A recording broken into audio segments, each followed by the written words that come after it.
बहुत बड़ी खबर, काकोरी में डबल मर्डर का पुलिस ने खुलासा किया। लखीमपुर खीरी में तैनात सिपाही महेंद्र और उसकी पत्नी गिरफ्तार की गई।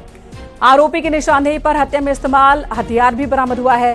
वारदात में शामिल महेंद्र के भांजे और 2 साथियों की तलाश जारी है। शुक्रवार देर रात मनोज लोधी और रोहित लोधी की सरेराह गला रेतकर हत्या हुई थी।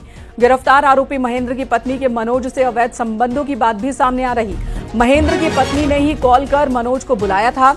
लखीमपुर पुलिस लाइन में तैनात है आरोपी महेंद्र।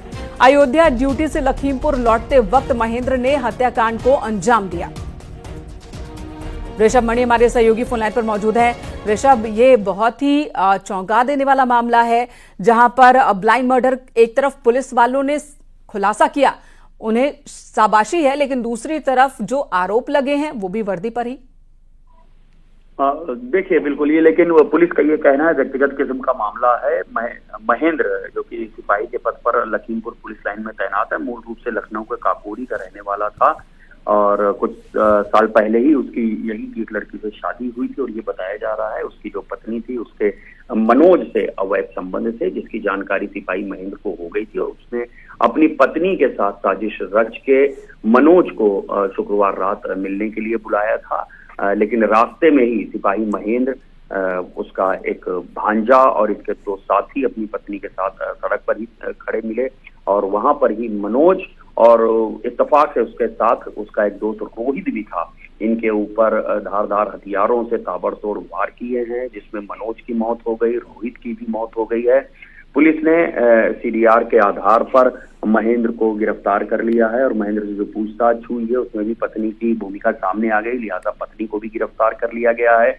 महेंद्र का एक भांजा और महेंद्र के 2 साथी जो इस हत्याकांड में शामिल थे वो फरार हैं।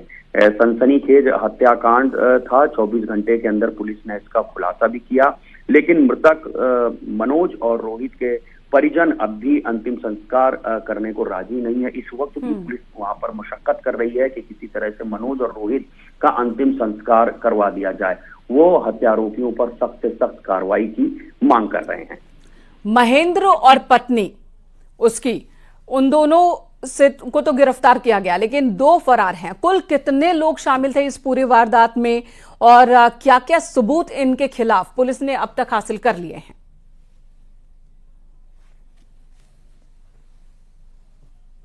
तो कुल मिलाकर 5 लोग इस हत्याकांड में शामिल थे। पुलिस ने महेंद्र और उसकी पत्नी को गिरफ्तार कर लिया है। महेंद्र का एक भांजा और महेंद्र के 2 साथी अब भी फरार हैं, जिनकी गिरफ्तारी के लिए 6 टीमें लगातार दबिश दे रही हैं। पुलिस ने जो अब तक पूछताछ महेंद्र और उसकी पत्नी से की है, उससे इस बात का खुलासा हो गया है कि महेंद्र की पत्नी के मनोज से अवैध संबंध थे, जिसकी जानकारी महेंद्र को हो गई थी और महेंद्र ने ये बात अपनी पत्नी से कही थी कि उसको मनोज या उसमें से किसी एक को चुनना होगा, तो पत्नी ने अपने पति के साथ ही रहने की बात कही, जिसके बाद एक साजिश के तहत महेंद्र ने अपनी पत्नी से मनोज को फोन करवाया और शुक्रवार रात मिलने के लिए बुलाया था। तो इस वारदात का उद्देश्य, वारदात में इस्तेमाल हथियार, दोनों ही पुलिस ने हासिल कर लिए हैं और अब कड़ियां जोड़ रही है पुलिस। धन्यवाद आपका इस वक्त पूरी जानकारी देने के लिए। 2 लोग फरार हैं, उनकी भी तलाश चल रही है।